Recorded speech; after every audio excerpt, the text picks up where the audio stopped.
Ahojte, a toto video a tento pozdrav je určený najmä starostom obcí a tiež majiteľom firiem, ktoré majú väčšie areály. Ja som Milan Paprčka, som letecký fotograf a pilot. Vyslovene som sa zalúbil do Českej republiky a keďže som letec, poznávam ju z neba. No a za mnou vidíte vírnik, ktorý sa vyrába v Přerove, je to vlastne lietajúce auto. No a ja s ním mám v pláne na jar, keď tento sneh sa roztopí, polietať každý kút Českej republiky, to znamená určite poletím aj nad vašou obcou.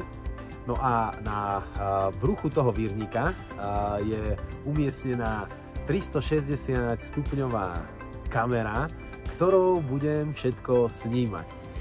Takéto kamery používa aj Google pre svoj Street View. No a toto, keďže je zavesené na bruchu lietadla a dívate sa z hora dole, tak je to vlastne také Air View. No a vy máte vlastne možnosť to celkom využiť, toto moje spoznávanie Českej republiky. A keď už budem nad vašou obcou a budem mať vlastne ten záber, tak môžem vám ho zverejniť na našej stránke travelvirtual.eu, ktorá má jednak ohromnú návštevnosť a jednak tam človek môže vidieť ten svet z výšky a prostredníctvom 360 stupňových fotografií a videí.